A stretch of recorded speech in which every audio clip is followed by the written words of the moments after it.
Hey everyone, welcome back to my channel. If you're new here, then hi, I'm MagdelineG. In today's tutorial, I'm going to show you how I made this grey wrap midi dress. I also made it with a batwing sleeve, so it's easy fitting and there's no sleeves to set in, which is always a bonus. I hope you like this dress as much as me. I love it and it's perfect for autumn winter.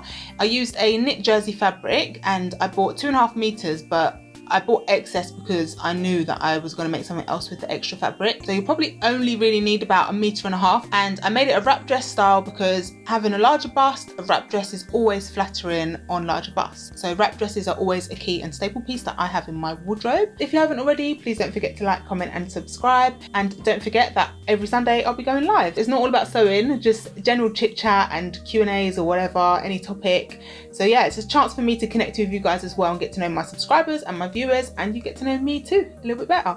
So join me on Sunday for the live. Here is the tutorial.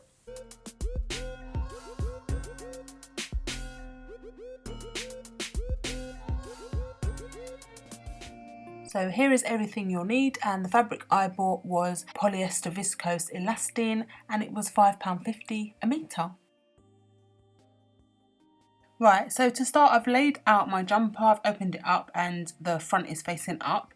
Then what I did is I used my neck point where the front neck and back neck connect at the top of the shoulder to draw in my wrap front shape. And I know the edge of the jumper has gone off screen, I'm sorry about that, I didn't know until afterwards. But what I did, I also drew across my waist and then went up 2 inches on the side seam and then connected that into my wrap front shape.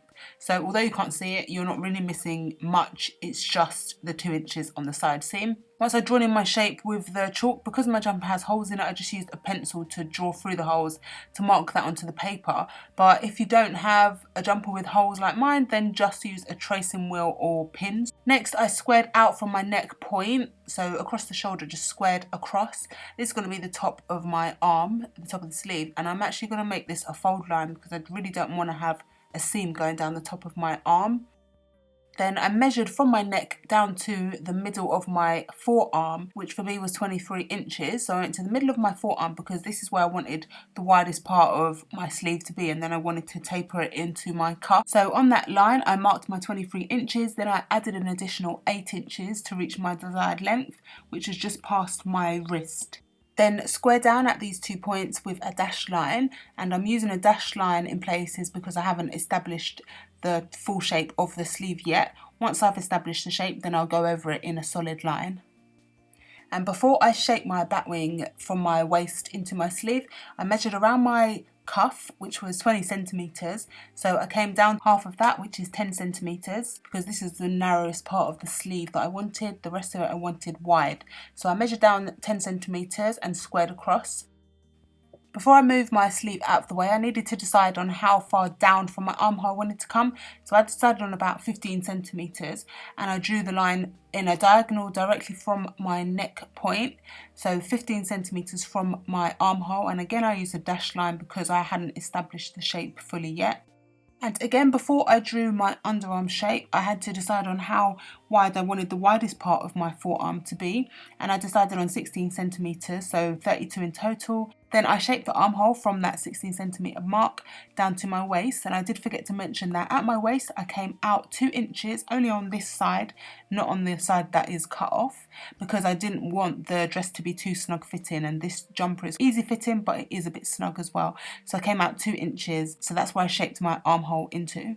Then to shape from the cuff into the armhole, I didn't worry about going through that 16 centimeter line because I didn't want to have a funny angle. Going down 16 centimeters just helped to keep the width of the sleeve.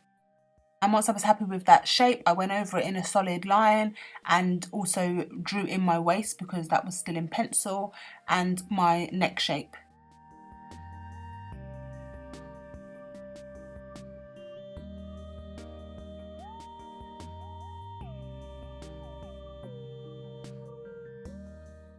Then I added 1 centimeter seam allowance all the way around, apart from the top shoulder line, because as I said before, that is the fold. I marked my grain line and wrote on my pattern piece, just reminding myself to cut on the fold and that this was the front and the back. I added one notch at the underarm seam because it's quite long. I just wanted to make sure that it matched up when I sewed it together. Then cut out your pattern piece and onto the skirt. For the skirt, the measurements I used were my waist hip around my calf, the length of the skirt that I chose, and the distance from my waist to my hip. So the first line I drew down was my waist, and my waist was 30 inches, so half of that was 15 inches.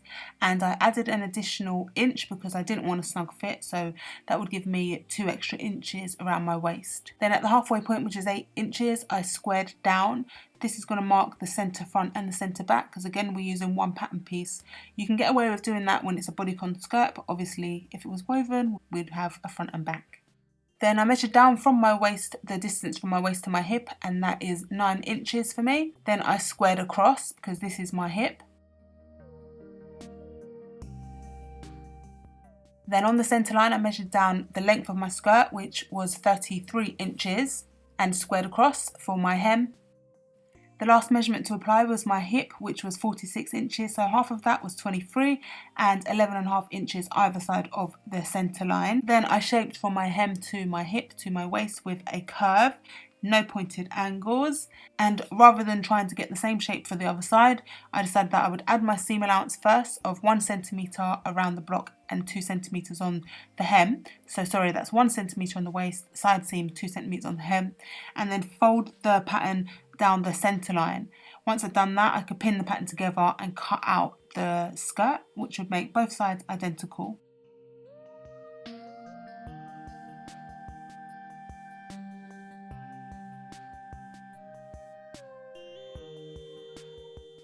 I labelled my pattern and marked the grain line, which was the centre line, and I also marked the direction of the stretch. This is a two-way stretch fabric, but the main stretch does go across the body. And then once I'd cut that out, I did actually change my mind on the shape of the skirt and decided that I wanted the side slit. So I just measured down from my side seam where I wanted the split to begin, which was just above my knee, and then I just shaped that into my hem, keeping it on the right side of the dress, so still on the right side of my centre line. Then I added a centimetre seam allowance and cut that off. Here I just wanted to show you how I laid my pattern piece on my fabric. So I folded it down and put my fold line of my pattern at the fold of my fabric and pinned it together and cut it out. So that creates one front and back because they're connected. First thing I did was to sew the front opening, the front and back opening. So I turned it under 1 centimetre and top stitched. Once I'd done that, I turned it through so that it was right sides facing and sewed the underarm seam.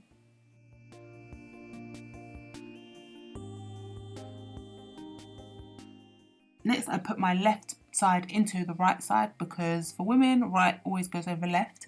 And then I just sewed the waist together, matching up the side seams. Then I went onto the skirt and I've already pinned it here, so I sewed my side seams. On the side with the slit, I just sewed down to my notch. Once I'd sewn my side seams, I folded back my split seam allowance 1 centimetre and top stitched it. Then I folded my hem up 2 centimetres and top stitched my hem.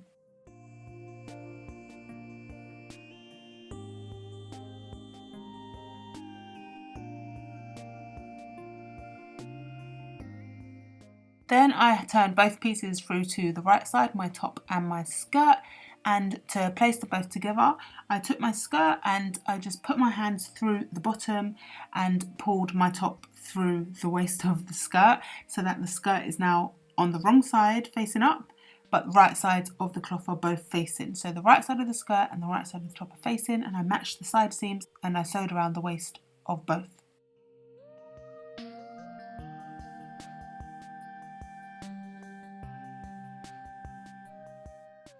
I should mention, when I sew my seams together, I do always have my seam allowance open on both sides so that it doesn't create any bulk. So make sure your seams are flat and open.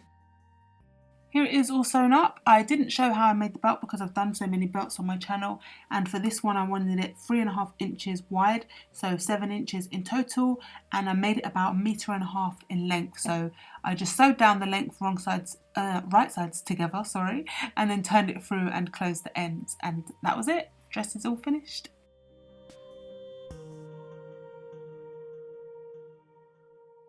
So that was the tutorial. I really hope that you like it as much as I do. As I said, it's a key staple piece and I really needed to update my autumn winter wardrobe. So I'm going to be making a few coats and jackets as well. Maybe like a trench coat and a nice winter jacket out of wool or something. So yeah, let me know in the comments what you want me to make and I'll get it done. I'll see you in the next tutorial, guys, and Sunday for the live.